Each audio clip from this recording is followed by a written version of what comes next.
Operation मंथन 2 एक बार फिर कामयाब रहा है और इस पूरे मसले पर बातचीत करने के लिए एनसीबी के डीडीजी ज्ञानेश्वर सिंह हमारे साथ है। सर, ऑपरेशन 1 के बाद ऑपरेशन 2 की कामयाबी, कितना आगे और जाना है ये ऑपरेशन? अरब सागर में और इंडियन ओशन रीजन में मैरीटाइम सिक्योरिटी के लिए, ड्रग के जो मैरीटाइम ट्रैफिकिंग हो रही है उसको रोकने के लिए हमारे डीजी श्री सत्यनारायण प्रधान जी ने ये ऑपरेशन सागर मंथन चलाया है, जिसके तहत हम लोग विभिन्न एजेंसियों से समन्वय करके इस ड्रग को भारत में आने से रोक रहे हैं। अभी हाल ही में हम लोगों ने 3,300 किलो ड्रग ऑपरेशन सागर मंथन 1 में पकड़ने में सफलता प्राप्त की थी और लगातार 15 दिन के अंदर ही ये दूसरी खेप जिसमें 62 किलो मेथएम्फेटामिन हम लोगों ने एटीएस गुजरात और इंडियन कोस्ट गार्ड की मदद से पकड़ा है। मुझे उम्मीद है कि आने वाले समय में हम लोगों की चौकसी इसी तरह बरकरार रहेगी। सर, इस बार भी अब तो खुलकर पाकिस्तान का नाम सामने आने लगा है, क्योंकि ये वाली जो बोट थी वो भी पाकिस्तान की है, ऑपरेशन मंथन 2 की, और जो पकड़े गए सप्लायर हैं वो भी ताल्लुक़ रखते हैं। ये दोनों माल हाजी सईद सलीम और हाजी मोहम्मद का ही होना पाया जा रहा है, तो एक ही चेन ऑफ सप्लाई है। लेकिन इस बार ये जो 6 लोग गिरफ्तार हुए हैं ये पाकिस्तानी ओरिजिन के हैं।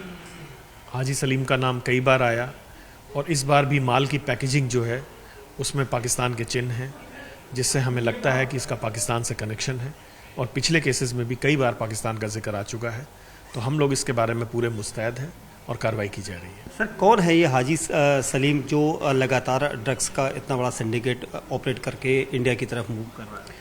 ये पाकिस्तान बेस्ड एक नारकोटिक स्मगलर है, जिसके modules Dubai, Iran, Afghanistan, Pakistan, Bharat, Maldives, Mauritius, Sri Lanka, Malaysia जैसे देशों में फैले हुए हैं और इंडियन ओशन रीजन में ये साउथ वेस्ट हेरोइन और साउथ वेस्ट मेथएम्फेटामिन को सप्लाई कर रहा है और एक बड़े पैमाने पर काम कर रहा है। सारी अंतर्राष्ट्रीय एजेंसियां इसके पीछे लगी हुई हैं और मुझे उम्मीद है एक न एक दिन हम लोग इसको पकड़ने में सफलता प्राप्त करेंगे। सर, ऑपरेशन मंथन पहला जो हुआ था उसमें आप लोगों ने 3300 किलोग्राम ड्रग्स को बरामद किया था, और ये जो ड्रग्स है ये पोरबंदर से काफ़ी पहले, तकरीबन 300-350 किलोमीटर पहले वहाँ पर रेड करके पकड़ी गई है। तो इतना ये कैसे वहाँ से सप्लाई हो रहा है एकदम से? देखिए, ग्वादर पोर्ट से लेकर चले थे। इन लोगों की स्ट्रैटेजी ये होती है, मदरशिप में छोटी छोटी बोट से सामान लोड कर देते हैं और मदरशिप इंटरनेशनल बॉर्डर में आती है, फिर वहाँ से छोटी शिप के जरिए ये लोग या तो सामान लेके आते हैं या मदरशिप थोड़ी नज़दीक आती है किसी भी देश के पानी में और वहाँ से ये लोग छोटी छोटी बोट से लेकर आते हैं। इस बोट को भी इन 3 एजेंसियों के साझा ऑपरेशन में पकड़ा गया। इनका इरादा भारत में संभवतः एनसीआर या पंजाब के कनेक्शन वाले किसी व्यक्ति को सप्लाई करना था।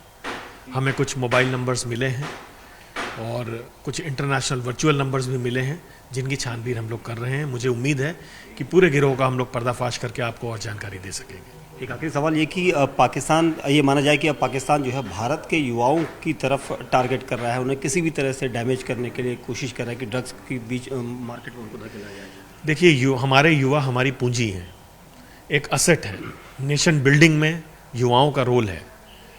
तो एक ये सोची समझी रणनीति के तहत एक लो कॉस्ट वॉरफेयर चल रहा है, जिसमें ड्रग की सप्लाई के जरिए इन युवाओं को खोखला करना और साथ ही साथ क्रिमिनल और आतंकवादियों के हाथ मजबूत करने की जो कोशिश है, इसको हम लोग लगातार नाकामयाब कर रहे हैं और हमारी मुहिम जारी रहेगी। क्या इसमें टेरर एंगल कहीं खंगाला गया है अभी तक, क्या कोई संकेत? हर एक केस में हम लोग इस एंगल पर ज़रूर छानबीन करते हैं। अभी तक हुई छानबीन और प्रारंभिक जांच में टेरर का एंगल नहीं आया है।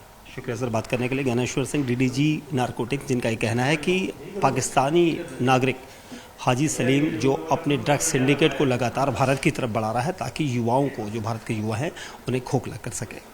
लेकिन एनसीबी लगातार एक के बाद एक ऑपरेशन करके अपनी कामयाबी हासिल कर रही है।